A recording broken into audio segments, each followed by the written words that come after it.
بنظرة تأتي لنا بزفر سبحان ربك رب العزة عما يصفون وسلام على المرسلين والحمد لله رب العالمين. bayan haka yan uwa masu kallon mu da sauraro, assalamu alaikum wa rahmatullahi ta'ala wa barakatuhu. mun gode wa Allah tabaraka wa ta'ala da cikin baiwar shi da ikon shi ya haɗa mu a wannan dandali mai albarka, dandalin Sufi Media Connect, saboda tattaunawa akan wani lamari mai girma a cikin addini, wanda yana da rawa muhimmiya da yake takawa cikin zamantakewar ɗan adam. Kamar yadda muka sani, addinin musulunci addini ne wanda yake kula da al'ibadat da dukkan abin da zai inganta ibada ya faɗa mana ya ce kuma mu kiyaye mu aikata. Sannan ya kula da ɓangaren ibada, duk abin da zai ɓata mana ibadoji addini zai faɗa mana ya ce mu kiyaye wannan abun. To kamar yadda addini ya zo da kula da ibada da inganta lamurran ibada duka, to kuma har yau ya zo da abin da ya shafi al-mu'amalat. Shi ma addini bai bar mu haka ba, sai da ya shiga cikin mu'amalolinmu ga baki ɗaya. Duk wani abu da zai inganta mu'amalar mu sai da addini ya bayanin shi don ma'aikata. Sannan duk abin da zai zama rukuni ne daga cikin rukunan da za su ruguza mu'amala, sai da addini ya yi mana bayani don mu guje. Daga cikin abubuwan da ya kamata mu kula da shi cikin mu'amalarmu da 'yan uwanmu shine zato. Zato, musamman mummuna, yana da tasiri kwarai cikin mu'amala, yana da tasiri hatta cikin ibadu. Wato abin da nake nufi, zato mummuna yana iya kawo dukkan wani abu na cutarwa ga rayuwar ɗan adam, sannan kuma yakan yi ƙadahi ga adalar mutum duk darajar shi. Ma'ana, idan mutum ya zo mai mummunan zato, ko mun yanda yake da darajar shi tana iya faɗowa ƙasa a cikin zirin mutanen da suke sa'o'in shi, a rutubar su zai yi ƙasa da wannan. Kamar yadda za mu gani a cikin ayoyi na alƙur'ani da hadisai na manzan Allah sallallahu alaihi wa alihi wa sahbihi wa sallam suke nuna mana. Wannan maudu'i kai ka ce ana so mu ɗauki wani sashi na suratul hujurati ne kawai mu yi karatu a ciki mu fidda wasu darussa muhimmai wanda suka ta'allakan ma zato. Daga ciki a wannan sura mai albarka zan fara da darussan da ke cikin ayar da take cewa a'udhu billahi minash shaitanir rajim, ya ayyuhalladhina amanu in ja'akum fasiqun binaba'in fatabayyanu an tusibu qauman bijahalatin fatusbihu ala ma fa'altum nadimin. Sannan ayar da take cewa ya ayyuhalladhina amanu ijtanibu kathiran minadh-dhann inna ba'dadh-dhanni ithmun wala tajassasu wala yaghtab ba'dukum ba'da ayuhibbu ahadukum an ya'kula lahma akhihi mayyitan fakarihtumuh wattaqullaha innallaha tawwabun rahimun. Sannan kamar ayar cikin suratul Fatih wadda Allah tabaraka wa ta'ala yake cewa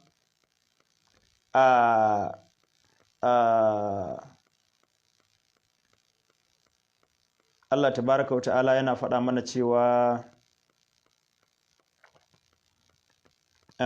subhanallah ayar ta zo bayan innal ladzina yubayyi'unaka innama yubayyi'una Allah yadullahi fawqa aydihim faman nakasa fa innama yankusu ala nafsihi wa man wafiya bima ahada alayhi Allah fasanuti ajran azima. Sai ke cewa ومن سبحانك يا من لا ينام ولا ينسى إن الذين يبايعونك إنما يبايعون الله يد الله فوق أيديهم فمن نكث فإنما ينكث على نفسه ومن فيما عهد عليه الله فسيؤتيه أجرا عظيما سيقول لك المخلفون من الأعراب شغلنا أموالنا أهلنا فاستغفر لنا يقولون بألسنتهم ما ليس في قلوبهم يقولون بألسنتهم ما ليس في قلوبهم قل فما يملك لكم من الله شيئا أراد بكم ضرا أراد بكم نفعا بك الله بما تعملون خبير بل ظننتم أن لن ينقلب الرسول والمؤمنون إلى أهليهم أبدا وزين ذلك في قلوبكم وظننتم ظن السوء وكنتم قوما بورا. da ayar cikin suratul nur wadda Allah tabaraka wa ta'ala yake cewa innal ladhina ja'u bil ifki usbatun minkum la tahsabuhu sharran lakum bal huwa khairun lakum likulli imri'in minhum maktasaba min al-ithm walladhi tawalla kibrahu minhum lahu adhabun azimun laula ismi'tumuhu atu bi anfusihim khaira qalu hadha ibkun mubin. Waɗannan ayoyi darussan da ke ciki za su nuna mana kowace aya da abin da ta haifar, wanda kuma an yi ginin wani abu ne akan zato, wanda wannan zaton kuma ya haifar da wasu illoli wanda za mu gani a cikin wannan ayoyin. Amma da farko mu fara faɗin menene zato tukunna. Shi zato, ai afuwa kamar muna fama da matsalan network yana tsayawa. Shi zato yana cikin rabe-rabe na ilimi. Mai jam'ul jawami wato Tajuddin As-Subki ya faɗi ma'anar zato da ya kawo shi a cikin nau'o'i na ilimi, yake cewa wal idraku bila hukumin tasawwurun wa bi hukumin tasdiqun wa jazimuhu alladhi la yaqbalu at-taghayyura ilmun wal qabilu i'tibarun sahihun in tabaqa fasidun in lam yutabiq wa ghayru al-jazimi zannun wa wahamun wa shakkun li'annahu imma rajihun aw marjuhun aw musawin. Yace al-idraku bila hukumin, riskar abu ba tare da hukunci ba shi ake cewa tasawwur. Riskar abu ba tare da hukunci ba shi ake cewa tasawwur. Misali, sai a ce duk abin da yake da farko a da babu shi daga baya sai ya samu, to wannan abin hadith ne. Hadith ne. Kenan wannan tasawwur ne. To sai aka ce ɗan adam, mutum, hadith ne saboda da babu shi yanzu aka samar da shi, to yanzu nan ya zama hukunci. Shine al-idraku bila hukumin, riskar wani abu ba tare da an hukunta wani abu da wannan abin da aka riska ba shi ake cewa tasawwur. Amma idan aka hukunta wani abu da wannan abin da aka yi tasawurin shi, to ya koma hukunci. Shi dama alhukumu ma'anan shi ithbatu shay'in li shay'in aw nafyu shay'in an shay'in, shine alhukmu. To wannan ash-shay'u din shine at-tasawwur, wanda shine isbatu shay'in li shay'in shine al-mahkumu lahu. Ko to wannan yace wa bi hukumin tasdiqun, shi to wannan shi ake cewa tasdiq, idan an hukunta shi an tabbatar da wannan abin da aka tasawwur ga wani abu. Sai ce to wannan abin da aka tabbatar da shi ga wani abu, tasawwur din da aka hukunta shi ga wani abu, shi ake cewa tasdiq. Sai ce to anan shi tasdiq din wanda shi ake cewa ilimi, shine jazimuhu allazi la yaqbalu at-taghayyura. A cikin tasdiq din, wannan wani barayi ne na ilmul mantiq. A cikin tasdiq din abin da yake ansar, wanda baya ansar canzawa, Allahu wahidun qul huwallahu ahadun qul huwallahu ahadun Allahu ahadun, wannan la yaqbalu taghayyur. To wannan shi ake cewa ilm, shine aljazim alladhi la yaqbalu taghayyura. to shi ake cewa ilimi. Shi ilimi bai taɓa canzawa ba, duk abin da yake yadda ka faɗe shi nan haka yake bai canza ba, shi ake cewa ilimi, shi baya canzawa. Sai ce wal qabilu i'tibarun, amma wanda yake iya amsar canzawa, ka faɗe shi kaza ne amma yana iya zama ba haka ba, to wannan shi ake cewa i'tibari. To i'tibarin nan shi ma sai ya kasu kashi biyu. In tabaka, idan yayi mutabaka da abin da aka faɗe shi to sai ake cewa i'tibari sahihi. Wa in lam yutabik fa fasidun, idan bai mutabaka ba shi ake cewa i'tibari fasidi. To wannan a cikin jazim kenan shi ma yakan rabu biyu. Idan aljazimul ladzi la yaqbalu taghayyur fa huwa ilmun, wal ladzi yaqbalu taghayyura fa huwa i'tibarun, wannan kenan, amma dukkan su jazimi ne. Sai a ce wa ghayrul jazimi, akwai kuma wanda yake idraki ne, tasdiq ne amma ghayrul jazim. Sai ce to wannan yakan kasu kashi uku: zannun wa wahamun wa shakkun. Na farko shine zannu, abinda ba jazim bane, ba lallai ya zama haka ba, amma kuma akwai wasu dalilai masu ƙarfi da za su iya sanyawa a iske shi hakan yake yadda aka faɗe shi, to yannan ya zama zannu. Idan kuma zai iya ba haka yake ba, amma akwai wani dalili ma da yake nuna rishin yiwuwar kasancewar shi a haka, ya zama wahamu. Idan ya zo ba haka yake ba, amma ba wani dalilin da zai karfafi kasancewar shi haka ko ya karfafi rishin kasancewar shi haka, shine shakku. Wato ya zama nan musawin baina a kasancewar shi haka da kasancewar shi haka, ya zama tsakiya. To anan sai mu ce duka idan ka kalla zaka ga an kasa abu ashay'ul ma'lum ko ashay'ul abinda za a riska din yana ɗayan gida guda biyar. Shi yasa aka ce maratibul ilmi 5. Akwai al-ilmu, akwai az-zannu, akwai ash-shakku, akwai al-wahmu, akwai kuma al-jahlu. Al-jahlu din nan shi ma sai kasu kashi biyu, akwai al-jahlul murakkab, akwai al-jahlul basit. Al-ilmu shine wanda muka faɗa la yaqbalu taghayyur, garanti ake da shi a haka, Allah ɗaya ne, wannan ilimi ne. Akwai abu na biyu, zato, shi bai kai ilimi ba, wannan abin da aka faɗe shi zai iya yiwa haka saboda dalilai kaza kaza kaza kaza kaza kaza, amma ba za ka iya tabbatarwa da haka bane garanti, to wannan shi ake cewa zato. Kaga ƙasar al'ilmu yake, daga al'ilmu sai azzannu. Ƙasar alzannu sai zama shakka, wannan abun kana zaton shi haka amma ba wani dalilin da zai karfafa maka kasancewar shi haka, kamar yadda ko ba wani dalilin da zai karfafa maka koruwar shi, to shakku kenan. Ƙasa da shakku sai a samu alwahamu, kana zaton zai iya zama haka amma dalilan rashin shi zama haka su suka fi yawa, alwahamu. Sai aljahalu, shi kuma abin da ba a san shi ba kwata-kwata. To wannan aljahalin shine rabu kashi biyu, aljahalul basit da aljahalul murakkab.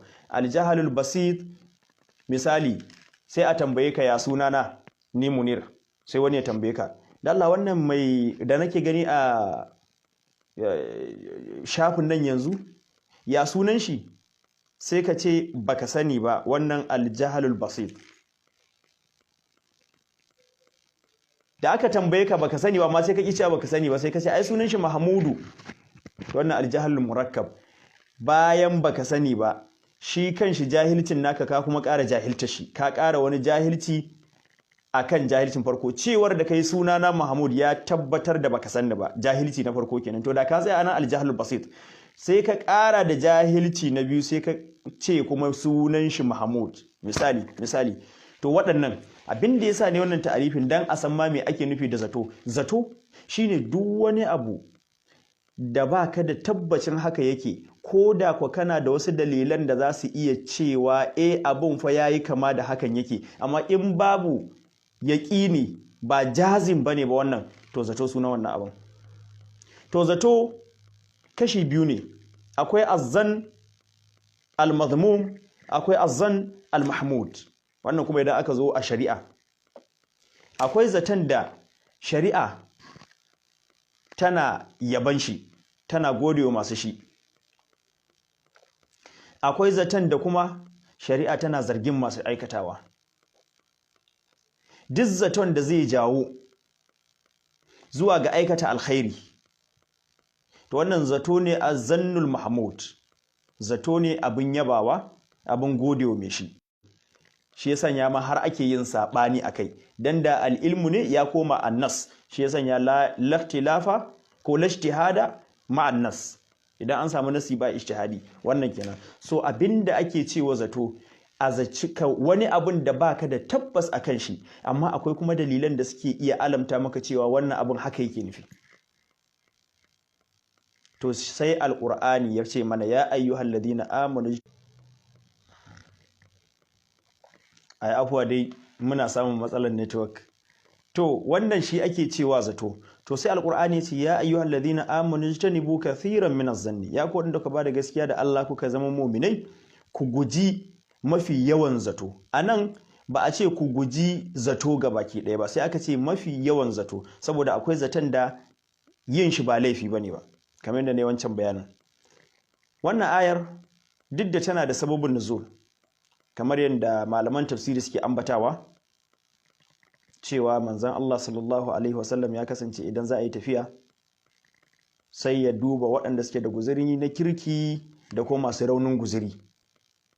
To idan aka samu sai a diba masu wadata kamar mutum biyu, sai ya haɗa su da mutum ɗaya wanda shi ko baya da wadata, mabukaci ne a cikin tafiyar, sai ya haɗa su sai ce da wane na ba ku wane dan muku hidima ku tafi tare, ma'ana ya zama abokin tafiyan ku yana dan yi muku hidima, ma'ana kaga su kuma sai su wadata shi, sai su taimaka masa da abin da ba shi da shi na guzuri a irin haka. To a wace tafiya manzon Allah sallallahu alaihi wasallam sai ya hada wasu sahabbai guda biyu masu wadata da sayyidina Salman al-Farisi, Allah ya kara musu yadda gaba daya. Sai yace ku tafi da Salman al-Farisi, shi Salman al-Farisi ba mai wadata bane da za a yi tafiyan, saboda haka sai ya hada shi da wasu mutum biyu masu wadata bisa yanda ya saba sallallahu alaihi wa alihi wasallam. To da suka tafi, suna tafiya, a lokacin da ya kamata ya samar musu da abinci sai barci ya dauke shi, bai samar musu da abinci ba har lokacin cin abinci yayi dare yayi sosai. Suka ce ina abinci Salman al-Farisi?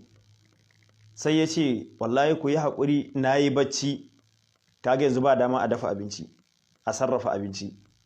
Sai suka aike shi wurin manzon Allah sallallahu alaihi wa alihi wasallam, sai suka ce ya je wurin annabi to ya samu musu abin da za su ci. Ya je wurin manzon Allah sallallahu alaihi wasallam, annabi alaihi salatu wasallam ya ce a wuri na babu, amma ka je wurin Usama ibn Zaidin, shi yake kula da kayan mu. Abinci ka in an rage abinci a baka kai muku da kai da su. Ya je wurin sayyidina Usama ibn Zaidin, Usama ibn Zaid ya ce wallahi babu. Sai ya koma je faɗa masa ce naje na tambayi manzon Allah sallallahu alaihi wasallam babu a wurin shi, amma ya tura ni wurin Usama ibn Zaidin, shi ma babu. Sai suka ce masa to ka je cikin sahabbai ka bincika mana da Allah in za a samu. Aka je aka bincika, ya dawo ya ce wallahi ba a samu ba. To shine sai suke cewa ai Salmanu wannan rishin sa'a tashi, ko da za mu aika shi zuwa rijiyar su mai hata to zai iske ta kafe. Rijiyar su mai hata wata rijiya ce daga cikin riyojin Madina masu tsananin ruwa da yawa. An yi maganganu akan ina ne mahallinta da sauransu masu yawa. Da gaske ana cewa ita ce rijiyar da ke gonar wani sahabi da ake cewa Ubaydullah ibn Musa, wanda ba ta bukatar ma a daure igiya in an za a ja ruwa a cikinta, sai dai a sa kawai abin kwalfa, ana kwalfa da ita yake ban ruwan lambun shi. So da haka sai suke ce masa kai wannan rishin sa'a ta Salmanu yau, ai ko rijiyan su mai hata aka tura shi zai je iska kafe. Wannan kenan. To da suka gama, bayan ya tafi kenan suke faɗin wannan, sai suka ce shi ma Usama ibn Zaidin din nan ba lallai ba a ce abinda aka ce ya bamu nan da gaske babu, ba lallai ya zama da gaske babu ba. Kaga sun zaci cewa yana da akwai, ya hana su. Kun ji mahallin zato. Sun zaci cewa yana da akwai kawai hana su yayi sai suka ce tasu, sai ɗayan ya ce ɗayan tashi mu je mu zagaya mu ba a hankali mu bincika mu gani, mu muna zaton cewa Usama ibn Zaidin yana da abinci a hannun shi. Sun tafi suna duddubawa cikin hikima. Manzo Allah sallallahu alaihi wasallam ya gansu sai kira su, da ya kira su sai cewa ya nake jin warin nama a bakin ku. Sai suka ce ai wallahi ya Rasulullah yau ba maganar nama ba, komai ma ba mu ci ba. Ce amma ku ina jin warin nama a bakin ku. Suka ce wallahi ya Rasulullah ba mu ci nama ba. Sai ce to ina zaton kun yi gulman Salman al-Farisi da Usama ibn Zaidin. Suka ce to gashi abinda muka faɗa.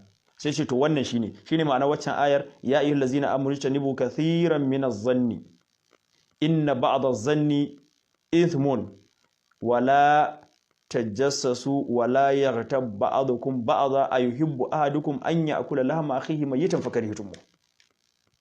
To kaji wannan maganar, kaga anan sun yi zato manzon Allah sallallahu alaihi wasallam ya hana alqur'ani ya sabko da aya cewa wannan abun a guje shi, a guji yin zato. Shi idan kai zato shi zai sanya ka har ka je zuwa ga tajsis, bibiyar abu.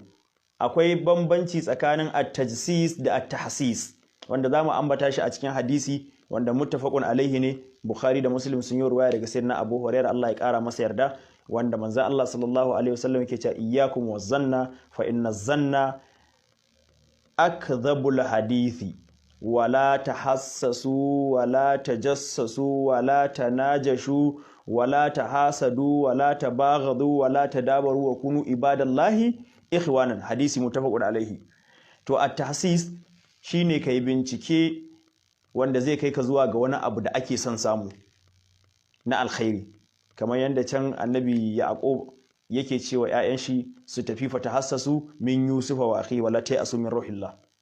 Anan tahsis ku binciko mana labarin Yusufa da dan uwan shi, kar kuma ku yanke tsammani daga rahamar Allah da ni'iman shi da baiwan shi. So kaga anan at-tahsis bincike, su binciko Yusufa. Kaga an samu Yusufa abu ne da ake so, abu ne mai kyau samun Yusufa da dan uwan shi. Nan kuma tajsis binciken da zai isa da kai zuwa ga samun aibun wani. To duk biyun tajsis Qur'ani ana ce wala tajassasu. To zato shi yake kawo tajsis. Idan ka fara zaton mummunan abu sai ka fara bin diddigi, to Qur'ani duk ya hana. Kar ma kai zaton, balle zaton ma ya ja ka. Ashe kaga daga nan zamu fahimci mujarradin yin zato zai bayu da kai zuwa, bayan shi kanshi haramun ne, zai daga darajar ka zuwa ga haramun na biyu shine tajsisi, wanda Qur'ani ya haramta shi ma. Kaga zato a matsayin shi na zunubi kanshi ya ja maka zuwa ga zunubi na biyu shine tajsisi. Sannan zai ja maka zuwa zuwa zunubi na uku shine ghiba. Dan labudda kai ghibanci wanda kake zato. Dole ne sai kai giban shi, ko da wajen tajsisin da zaka yi marni. To kaga anan gurin duka dai zaton ne, illa shine ya akan shi a shi kanshi haram, ya jaza ma haram na biyu shine at-tajsis, ya jaza ma haram na uku shine al-ghiba. Wala yatabadakum ba'da. Sai ya zamana an kwatanta gibar da shine matakin zunubi na uku da zato yake kai mutum, an kwatanta shi da cin naman mutum, kuma danyen nama na mutum. Ayuhibbu ahadukum an ya'kul lahma akhihi mayyitan. Sai Allah ce to fakarihitumuhu yahtamil. Nan dai sabani ne wurin malaman usulul fiqh wajen maraddud damir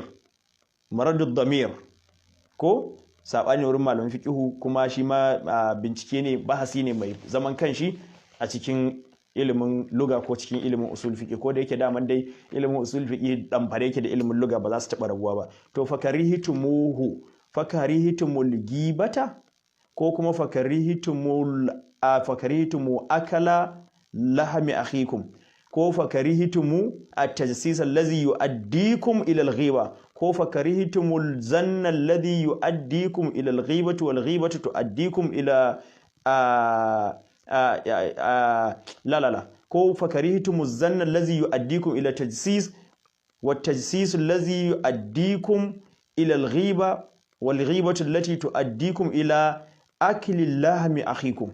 Izan dukkan su in ka dauka marar damir din zai iya komawa kansu dan duk guda hudun an hana fakarihitumuhu ku ki waɗannan ayyukan, amma ba a ce fakarihitumuhum ba ko fakarihitumuhunna ba ko fakarihitumuhu, a'a fakarihitumuhu dan a faɗa maka kowane ɗaya ala haddi zatihi an hana ka aikata wannan kenan.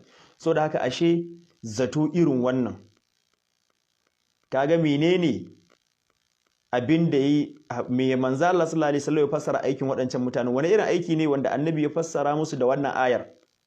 Shine an nemi wani ya bayar da abinci ya ce babu, sai suka zaci wannan kalmar da ya faɗa ba gaskiya ba ce, to bari su je su yi bincike.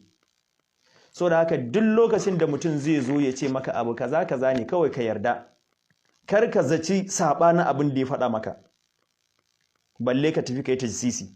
Ya fito ya ce ma kaza ne to kaza ne shikenan.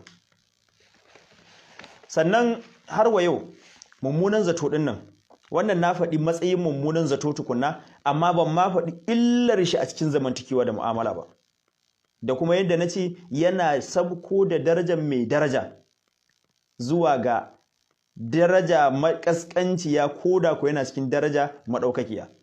Shi kuma wannan me zai bayyana mana haka shine ayar alqur'ani ita ma cikin suratul hujurat wadda ta zo kafin wannan ayar, ita ce ya ayyuhalladhina amanu in ja'akum fasiqun binaba'in fatabayyanu an tusibu qauman bijahalatin fatusbihu ala ma fa'altum nadimin. Fatabayyanu ko kuma fatathabbatu a wani qira'ar. Wannan ayar ta sauka akan wani sahabi al-Walid ibn Uqba ibn Abi Mu'ayth. Uqba ibn Abi Mu'ayth babban kafiri ne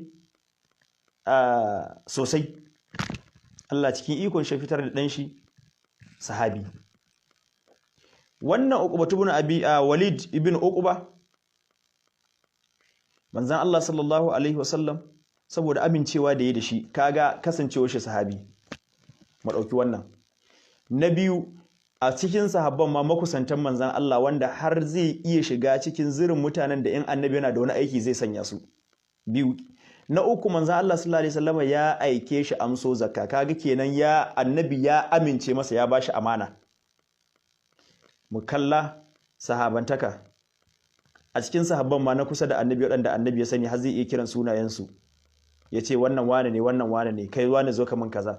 Na uku, har annabi zai iya sanya shi a matsayin delegate, ya aika shi zuwa ga wani aiki da na annabi ne, zai wakilci manzon Allah sallallahu alaihi wasallam zuwa ga wani aiki. Wannan ba darajoji ba ne? To bari mu ji duk da waɗannan darajojin da ya yi mummunan zato, ina waɗannan, ina ya dawo, wace manzila Qur'ani ya aje shi. Manzon Allah sallallahu alaihi wasallam da ya aiki Walidu ibn Uqba din nan zuwa ga Banil Mustalaq ya je ya amso zakka. Kafin zamanin musulunci yana da saɓani da su da Banil Mustalaq. So da haka yanzu da ya tafi amso zakka, su kuma da manzon Allah sallallahu alaihi wasallam ya tura su, ya aika musu cewa zai aiko wakilin shi da zai zo ya amshi zakka. So da haka da suka lokacin zuwa amsar zakka da yayi, sun riga sun gama tara kayan zakkarsu, sun ma zo bayan gari sun shirya tarye za su taryi dan aiken manzon Allah sallallahu alaihi wasallam. Aka tura Walid, da ya tafi ya kusa shiga garin sai ya gansu a bayan gari sun yi dandazo. Wannan dandazon da suka yi, da suka hango shi sai suka ɗauka lalle wannan shine dan aikin manzon Allah sallallahu alaihi wasallam, sai suka taho da gaggawa cikin murna da tarye. Da ya ga sun taso mar sai ya ji tsoro. Anan dole mai ba da labarin sai ya faɗi cewa sai ya zaci sun taso da niyyar kashe shi ne saboda tsohuwar gabar da ke tsakaninsu. Dole haka za a ce, sai ya zaci. To haka kawai abin ya faru, zato ya yi. So da haka sai ya juyo da gudu. Wannan juyowar da ya yi, me ya haifar da ita? Zato. Zato kawai ya yi, cewa waɗannan mutanen kaza suke nufi. Menene dalili ya ce zama zato? akwai ƙara'in da suke nuna hakan za ta iya faruwa. Akwai tsohuwar gaba tsakaninsu, ya iske su bayan gari, sun hango shi su rugo da gudu. Kaga waɗannan ƙara'in ne da za su nuna cewa sun haro shi, zato kenan. Sai ya gina hukunci akan waɗannan ƙara'in ɗin. Kawai sai ce wannan sun haro shi ne suna so su kashe shi. Sai ya dawo. Sai ya ce wa manzon Allah sallallahu alaihi wasallam, ai banul mustalaq ya rasulullahi sun yi ridda, sun ma bar addini. Yace ya aka ce ai da naje musu da suka hango ni ma biyo ni suka yi da niyyan za su kashe ni, da ƙyar na sha. Zato. Manzon Allah sallallahu alaihi wasallam ya shirya yaƙi, yace za a je a yaƙe su. Zato. Ana cikin wannan sai ga su sun zo da kansu, sun ce ya rasulullahi dan aikenka da ka aika mun fito bayan gari muna jiran shi, da muka hango shi mun taho mu tare shi ban san me ya faru ba, ya juyo ya dawo, muna tabbe shi amma ya ki tsayawa ya rasulullah. Sai ce ai ga abin da ya faru, ga abin da ya ce mun. Suka zubda hawaye suka ce wayyo Allah ya rasulullahi, ai ba wani gaban da za ta yi tasiri tsakaninmu bayan musulunci kuma. So da haka sai alqur'ani ya saukar da ayar ya ayyuhal ladina amanu in ja'akum fasiqun mukula. Sahabi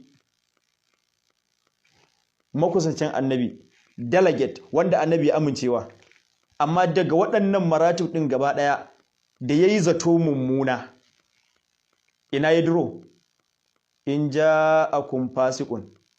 Ba a yarda ka zagi sahabi ba, amma kuma wannan ka nuna mutum ka ce mai fasiki ba zagi bane, to kuma wannan kam lada ma zaka samu. Haka Qur'ani ya ambace shi. Ba wato akwai gumudi a cikin magana. Kar a ce wai kaman wannan ayar ta bada dama a zage shi. A'a, ayar ce ta zo da kalma mai kaman da zagi, kuma dole duk imaninka da sanka da sahabbai haka za ka karanta ayar. Kuma da sahabin ake. In ja'akum fasiqun binaba'in fatabayyanu ko fatatabbatu an tusibu qauman bi jahalatin. Yanzu zaton ma sai aka dawo da shi ya wuce shakku, ya wuce wahamu, ya koma jahilci. Duk hukuncin da ka dora akan zato to ya koma hukunci akan jahilci. Ban san ko an gane ba. Amma zaton wanne? Mummuna. So da haka daga inda kai zato abu mummuna, sai kuma kai hukunci akan wannan abun da kai wa zato mummuna, to ka tashi ma daga dukkan maratib ka koma adnal maratibi. Shine me? Shine jahilci. An tusibu qauman bi jahalatin. Me zai bi baya? Fa tusbihu ala ma fa'altum nadimina. Dole sai kun yi nadama. Dole sai kun yi nadama. Menene zamu karanta daga wannan ayar? Duk darajar mutum, duk wata martaba da yake da shi, da wata manƙaba, da wata fadila, idan ya yi mummunan zato to ya faɗo daga wannan darajojin. Sau da haka ashe mummunan zato ba sima ba ce ta masu daraja, sima ce ta makaskantan mutane. Kuma ko da mai daraja ya yi zato mummuna sai ya sabko ƙasa zuwa ga darajar makaskantan mutane. Na biyu, daga ran da ya hukunci akan wannan zaton kuma, to yanzu ya tashi ya koma jahili. Na uku, dole shi ne sai yayi nadama saboda yayi hukunci akan zato kuma mummuna. Kenan wannan ya ishe mu gane illar zato mummuna. Kaga anan a cikin mu'amala, ba dan da zamanin manzon Allah bane, zamani ne da ake kawo wahayi. In a zamaninmu ne aka kulla abu akan zato mummuna, ka kaddara wannan a fada wani basarake ne ba annabi ba, haka ta faru, ka san me zai faru? Yaƙi, zubar da jini, asarar dukiyoyi, gaba ta har abada. Me ya haife su? Mummunan zato guda ɗaya tak. Bayan a can baya ya yi illa a cikin addinin mutum, saboda ya ja shi zuwa ga tajasisi, Allah ya haramta. Ya ja shi zuwa ga giba, Allah ya haramta. Shi yasa ƙarshen aya ce wattaqullaha, ku ji tsoron Allah, ku bar zato mummuna, saboda yana bayuwa zuwa ga waɗannan abubuwa. To a nan kuma inda duk aka yi shi a cikin wata al'ummar da ba wahayi ake mata ba, ba manzon Allah bane sallallahu alaihi wasallama a cikin, to zai zama ya bayi zuwa ga zuwa ga dukkan abin ki kuma abin nadama daga ƙarshe. So da haka shi al'ummar musulmi dole mu guji zato. To idan abu ya zo mana da dukkan ƙara'in ɗin da za su iya tabbatar da gaskiyar shi, amma ko ba a tabbatar da gaskiyar ba, shi ake ce zato ko? To in abu ya zo mana a zato, ya musulunci ya tanadar mana mu mu'amalance shi. Alƙur'ani ya faɗa mana, laula is sami'tumuhu zanna almu'minuna wal mu'minatu bi anfusihim khaira. Da in ka ji zato, mi za ka yi? Sai ka yi wa muminai zato na kirki, ai kyakkyawan zato kenan, husnul zanni kenan. Wa qalu haza ifkum mubin. Wannan ayar an ce sayyidina Abu Ayyub al-Ansari, Allah ya kara masa yadda, shine yayi wani abu lokacin da aka fara yayata hadisul ifki, sai Allah ya yabe shi da abin da yayi, sai ce me ya hana sauran sahabban ma su yi abin da Abu Ayyub al-Ansari yayi? Menene yayi? Lokacin da ya shiga gida, sai suke firar da matar shi Ummu Ayyub, sai suna tattaunawa, kin ji abin da yake faruwa a gari? Ta ce wallahi naji abin nan dai da damuwa. Sai ce a'a, ba wata damuwa, abin da ake zargin sai da Aisha nan da shi, ki ji a ranki cewa ke zaki iya wannan abin. Abin da ya ce mata kenan, ki kaddara a ranki ke zaki iya. Da ke mumina ce, sahabiya mai imani, sai ta ce ina, subhanallah, wallahi ba zan iya ba. Sai ce to ki kaddara ke ma da ba matar annabi Muhammadu ba, uwar mu'minai ba, ba za ki iya wannan abin da ake zargin sai da Aisha da shi ba. Ya za ki iya ji a ranki cewa sai da Aisha za ta iya yi? Kawai ki ɗauka yadda ba za ki iya ba, to ita min babi aula akan cewa ba za ta iya ba. Kaga abin da yi. Sai Qur'ani ya yabe shi da wannan, ya ce laula isbi'tumuhu zannal mu'minuna wal mu'minatu bi anfusihim khaira wa qalu haza ibkum mubin. To ashe idan kaga mutum ya ɗauki wani zato mummuna ya ci gaba da yaɗawa, shine ma'abocin muni, shine ma'abocin sharri. Da ma'abocin alkhairi ne, to da shi ba zai yadda sai yayi abin da Abu Ayyub al-Ansari yayi. Amma ma'abocin sharri shine kamar Abdullahi bin Ubay bin Salul, wallazi tawalla kibrahu minhum lahu azabun azim. Shi kawai ya yadda, dan me? Saboda shi rajulus su'i ne, so da haka shi yana yarda da dukkan abu da yake so mummuna. Amma shi mumini kamar Abu Ayyub al-Ansari da matar shi dake su rijalul khairi ne, ahlul khairi ne su, sai suka zaci alkhairi. Sai Allah ya ce to ai da haka mumini ya kamata duk lokacin da mumini ya ji wata jita-jita, to ya zama me? Ya zama ya zata wa kanshi yadda yake zata wa kanshi alkhairi, ya zata ma kowa ma haka ne. Yadda kai ba za ka iya ba, to kace wanda aka faɗawa wannan ma ƙarya ne, ba zai iya ba. Wannan shine yadda ake mu'amalantar zato a addinin musulunci.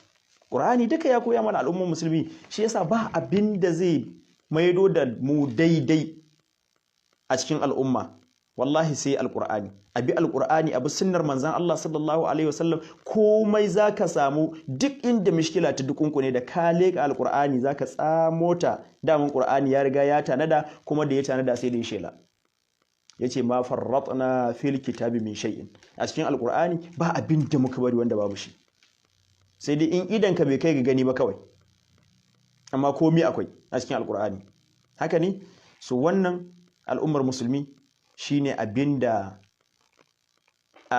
zan iya faɗan shi, darussan da za mu ɗauka daga cikin waɗannan ayoyi na alƙur'ani akan menene illar mummunan zato, sannan ya ake maganin shi. Manzon Allah sallallahu alaihi wasallam yana faɗa a hadisin da na karanta ɗazu, ban fassara ba, muttafaqun alaihi, Bukhari da Muslim suka rawaice shi daga sayyidina Abu Huraira, Allah ya ƙara masa yarda. Mun san dai bambancin hadisi in aka ce rawahu shaykhani ko rawahu Bukhari wa Muslim, da kuma in aka ce muttafaqun alaihi ko muttafaqun alaihi su suka ruwaito, Bukhari da Muslim ma su suka ruwaito, shine kuma ma'anar rawahu shaykhani, ma'adadin a ce rawahu Bukhari wa Muslim sai a ce rawahu shaykhani, ma'ana ash-shaykhul Bukhari wa shaykh Muslim ko to ma'anan dan bambancin guda ɗaya ne. Idan Bukhari ya samo daga wani sahabi, Muslim ya samo daga wani sahabi sai a ce sun ruwaito. Sun ruwaito ai da gaske, amma idan suka ruwaito daga sahabi ɗaya an samu ittifaqin rawil a'la ko to sai a ce muttafaqun alaihi, yani ittafaqa ala rawil hadis al-a'la, ala rawil a'la, ittafaqa ala rawil a'la sai zan muttafaqun alaihi. To shi ake nufi da muttafaqun alaihi. Wannan hadisi ne da suka samu shi daga sahabi guda ɗaya shine sayyidina Abu Huraira, Allah ya kara masa yadda, wanda manzo Allah sallallahu alaihi wasallam yake cewa iyyakum waz-zanna, na hane ku da yin zato, ka shedun ku da zato, fa inna zanna akdhabul hadisi, domin zato shine mafi ƙaryar zance. To mu sake daukan wani darasi anan. ƙarya ashe zato ƙarya ne, ƙarya ku haramun ne. wailun yawma idhin lil mukaththibin wa lahum azabun alimun bima kanu yakdhibun ko so da haka ashe duk mai ƙarya mai azab za a mar azaba, wa lahum azabun alimun bima kanu yakdhibun a wata qira'ar, bima kanu yukadhibun a wata qira'ar, kuma dukkaninsu ingantattu mutawatirai.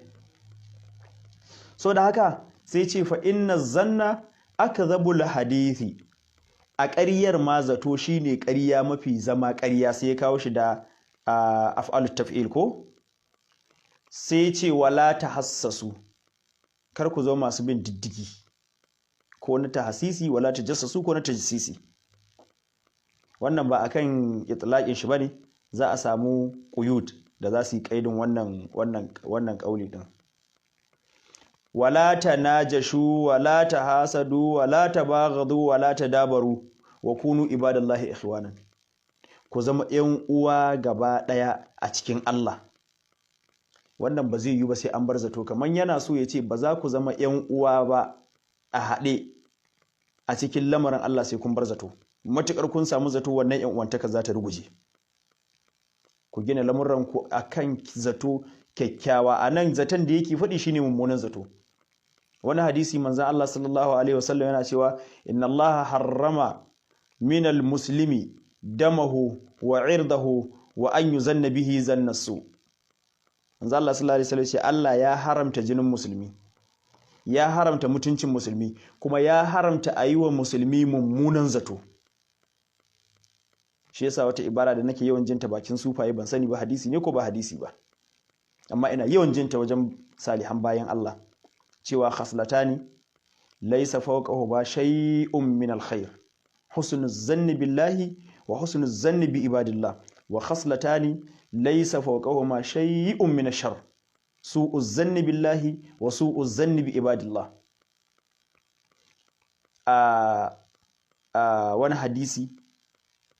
hadisi kudusi manzo Allah sallallahu alaihi wasallam yana ce ana inda zanni abdi bi iza zakarani wa taharrakat bi shafatahu fa in zakarani fi nafsi dhakartuhu fi nafsi wa in zakarani fi mala'in dhakartuhu fi mala'in khairin min mala'i fa in atani fa iza taqarraba ilayya shibran taqarrabtu ilayhi zira'an wa in taqarraba ilayhi zira'an taqarrabtu ilayhi ba'an fa in atani yamshi ataituhu harwala. So da haka Allah tabaraka wa ta'ala yadda ka zace shi haka zai kasance ma. So da haka zato mummuna al'ummar musulmi haramun ne. To duk idan muka isko wannan muka tsaya a nan, sai mu ce al'ummar musulmi mu kalli yau ya muke cikin zato. Mafi yawanmu ba ma yi wa al'umma 'yan uwanmu kyakkyawan zato. Hai ake yi mutum ya yi magana a ce ai kaza yake nufi, wannan zato ne. Duk yanda wannan maganar tashi take da kyau, yanzu misali kwanan nan Maulana Professor Sheikh Ibrahim Ahmad Makari, Allah ya kara masa lafiya, sai yi wata magana a page din shi da ake rubuta wasu maganganu nashi, sai a sa da yi wannan magana aka rubuta aka sa, yake cewa mafi yawan musulmi fa 'yan aljanna ne, kuma ba za su shiga da aikinsu ba ne, za su shiga da fadlar Allah. Yanzu don Allah wannan abin da ya yi, mafi yawan musulmi 'yan aljanna ne, bai yi kama ma da fadar banzan Allah sallallahu alaihi wasallam ba kullu ummati yadkhuluna aljannata illa man aba.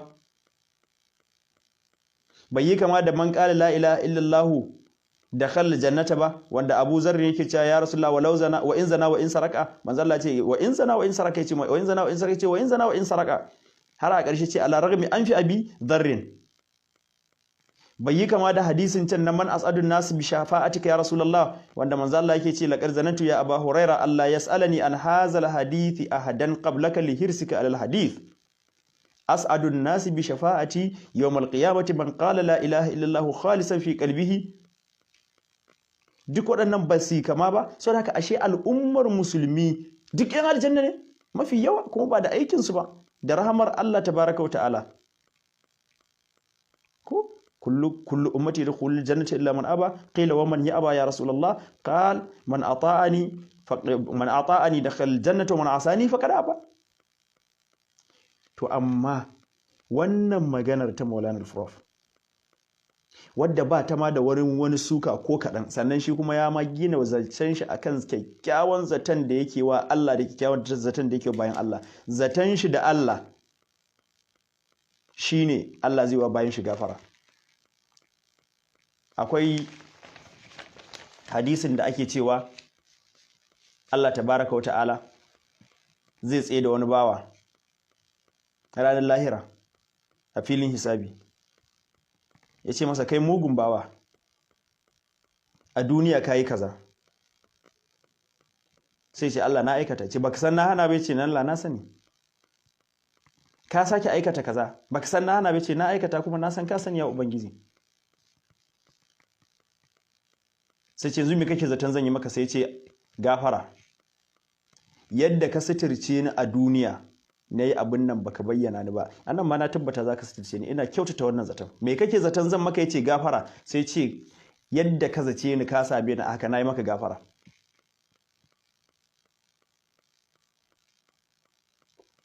So da haka kyakkyawan zato da yawa Allah da kyakkyawan zato da yawa bayan Allah, sai ya faɗi wannan maganar. Shi kuma waɗanda suke suka shi akai, shi ko me suka mai? Mummunan zato. Mummunan zato. Ashe izan mafi yawan halin da muke samun kanmu yanzu a wannan zamanin yana daga illar mummunan zato. Saboda haka abinda nake kira al'ummar musulmi, wannan hadisan ko da wannan ayoyin ƙa'ida ce mai girma a gare mu ta yadda za mu zauna lafiya, mu kyautata wa junanmu zato. Sufaye suna cewa idan kana tare da mutum yayi wani abu wanda kake ganin kuskure ne, to kai mai uzuri nau'i har uzuri 99. Ya uzurin yake? Wannan abin da wani kaza yake nufi, a'a kaza yake nufi, in wannan bata yi ba kaza yake nufi, in wannan bata yi ba kaza yake nufi, in wannan bata yi ba kaza. Kai ta mai wannan uzurorin har kai 99. Suka ce a 99 kowanne in kai sai ga ba haka nan bane, na ɗarin sai ka ci kasa da cewa to shi dai shi ya san me yake nufi, amma dai ba yanda ni nake zato ba, shikenan sai a wuce wurin. Misali yana da wahala wannan misalin da zan faɗa, amma a zamanin da zuciyoyi suka koma munana cike da mummunan zato.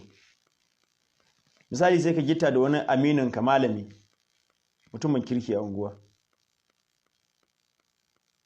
duk mutane sun san salashi da nagartar shi, ran nan kwatsam sai ka ganshi a wani unguwa wanda an san duk matan banza ne, da magariba ko da daddare wajen 12.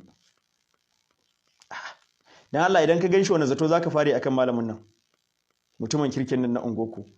Ashe malam yanzu duk abu kazan nan da muke gani mutumin kirki ne, ashe dare in yayi nan yake zuwa ana labewa ana fasikanci, abinda za a zata ko? Sai salihan bayan Allah suka ce a'a, ka fara yin zaton wala Allah ya zo ya musu wa'azi ne. Kaji kyakkyawan zato na farko, ya tamil zai iya yiwuwa ka ɗauke shi akan wannan mahamalin. Idan ka ga ba haka nan bane, sai ka ce wala Allah wani yake bi bashi, ya same shi inda zai tambaye shi bashin shi, ya ƙi su haɗu, sai ya zo ya ritsa shi a nan wurin lalata shi. Ya tamil zai yiwu. wala Allah in wani ka gano ba haka bane a wala Allah kaza a wala Allah kaza duk me ake so ana so a dora ka akan babin kyakkyawan zaton da shi yake gina al'umma a nisanta ka daga babin mummunan zaton da shi yake ruguza al'umma. Wannan shine abin da ake nufi. Allah ya saka musu da alkhairi magabata saboda su zuciyarsu mai kyau ce, suna so ka mu'amalanci kowa da kyakkyawar zuciya. Manzon Allah sallallahu alaihi wasallam ya taɓa faɗa masa sahabban shi cewa kar ku isar min da labarin kowa sai labari mai kyau, dan ba na so a sanya mu wani abu da zan rika kallon sahabbaina da shi. Na fi son koyaushe a bar ni tsakanina da su ina kallon su da kyakkyawar zuciya da kyakkyawar fuska. Saboda haka duka waɗannan abubuwa ne da suke renan zuciya, wanda kuma waɗannan abubuwan za su maida ka salihin bawa nagartacce a wurin Allah tabaraka wa ta'ala. Ko da ku mai mummunan aiki ne, diba da wancan hadisin, mai mummunan aiki ne amma da yayi kyakkyawan zato ga Allah sai Allah masa gafara sa shi aljanna.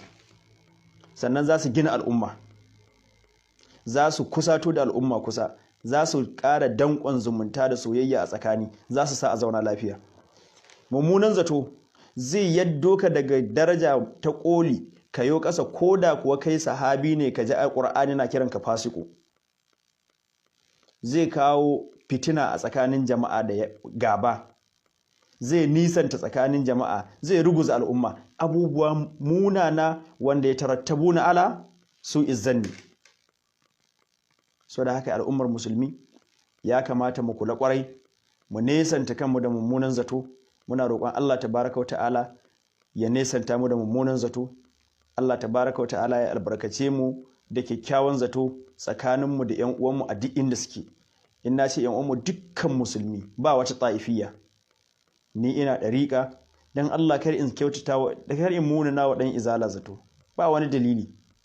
Yana izala kar ya munana mun zato, ba wani dalili. Mu zama musulmai mu'minai ahlus sunna na gaskiya, ba akan harshe ba, ba iddia ba kawai, ba da'awa ba kawai. Ni ina iddia in cewa sunnan nan tawa ce, kuma ba wata bayyana ko shi ko wadda awi malam yuqimu alaiha bayyinatin ashabuha adiyau. Allah ya taimake mu da kyakkyawan zato, Allah ya kiyaye mu mummunan zato.